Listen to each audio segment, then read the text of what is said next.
A couple of years ago, I made a video about a World War II L-4 Grasshopper artillery spotter plane whose pilot fitted it with 6 bazookas, turning it into a fairly frightening anti-tank platform. Check out the end screen for a link. It was inevitable that such a handy weapon as the bazooka would be adapted by GIs for uses other than for what it was designed for. Major Bazooka Charlie Carpenter and his Grasshopper just one example of men thinking outside of the box during wartime. This M6 rocket is tough on tanks if you know how to use it.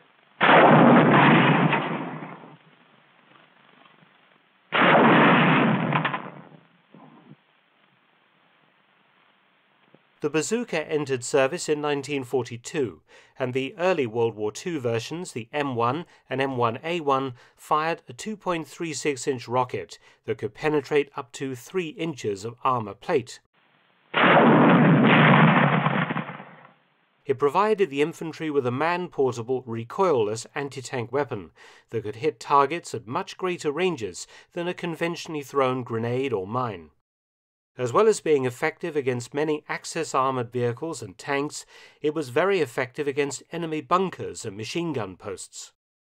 The Germans were so impressed by captured examples that they increased the rocket's size, producing the Panzerschreck, or Tank Fright, a superior anti-tank weapon to the US bazooka. Glatt durchschlagen. Nicht minder ist die Durchschlagskraft des Panzerschreck.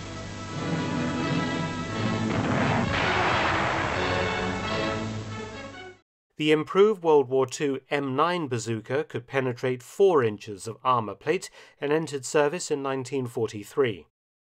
The bazooka was so iconic that it was named one of the United States' 4 tools of victory, along with the Jeep, the C-47 Skytrain transport aircraft, and the atomic bomb. The bazooka's inventor, Colonel Edward Ewell, only passed away in 2010, at the age of 92. Bazookas soon found their way onto another of the tools of victory, the Jeep, the amazing little 4x4 quarter-ton truck that served all the Allied forces in every theatre of World War II. The Jeep began to be armoured during the later stages of World War II, particularly those used by US cavalry reconnaissance squadrons in advance of the infantry and armoured divisions on the Western Front. This armour was added in the field and consisted of a main front section of 5/16 of an inch of steel plate, folded into 3 sections with 2 sight openings in the front. Another, smaller armour plate was angled to cover the vulnerable radiator grille at the front of the vehicle. Several Jeeps received twin bazookas adapted to be fitted to the standard 30 or 50 caliber machine gun pintle mount, welded to the Jeep's floor.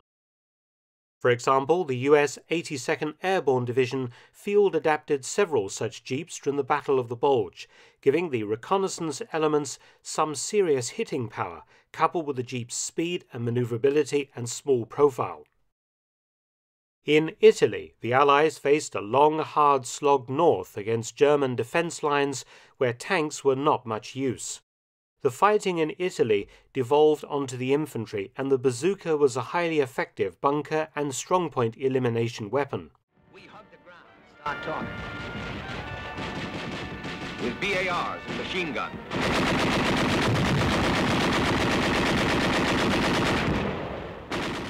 In one unit, GIs took the novel approach of fitting a Jeep with not 2 but 4 bazookas, creating a serious little rocket barrage, the 4 weapons being fired simultaneously.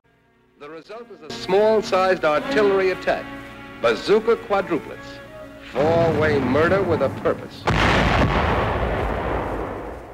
The highly maneuverable and lightweight Jeep performed very well in the mountainous Italian countryside, and producing such an unofficial weapon was a logical outcome of the infantry's experiences against dug-in German troops.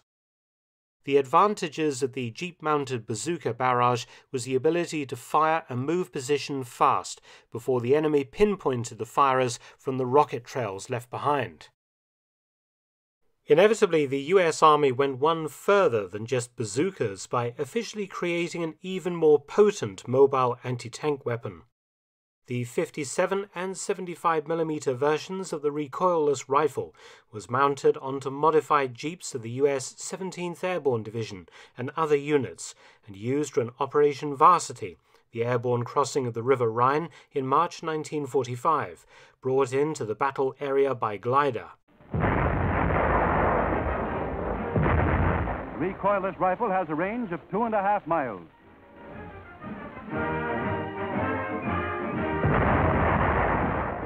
Another weapon system to find its way onto the humble Jeep was the high-explosive rocket.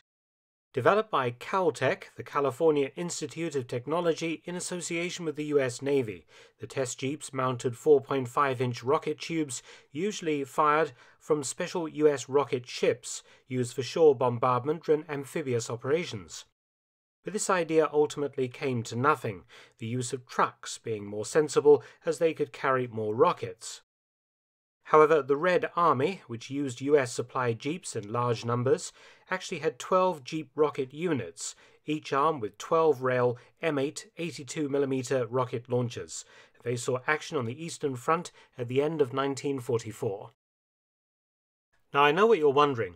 Did the Germans do the same with the Kübelwagen or Schwimmwagen jeeps? The answer is no, they didn't. But they had captured and reused many British and Commonwealth Bren gun carriers, a small, lightly armoured tracked vehicle. Called the Panzerjäger Bren 731E in German service, it was fitted with a triple Panzerschreck transport rack. But the Panzerschrecks were not fired from the vehicle itself, rather they were dismounted by the crew and used in the normal fashion. The Germans never created a vehicle of such tremendous utility as the US Jeep.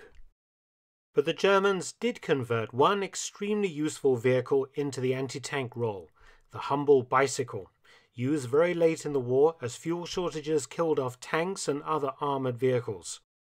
These stealthy vehicles were corralled into tank hunting teams, each able to carry 2 Panzerfausts, the late-war single-shot tank-busting rocket launcher that was manufactured in millions. Das Panzernahbekämpfungsmittel, die Panzerfaust. Thanks for watching. Please subscribe and share, and visit my audiobook channel, War Stories with Mark Felton. You can also help to support both of my channels at PayPal and Patreon. Details in the description box below.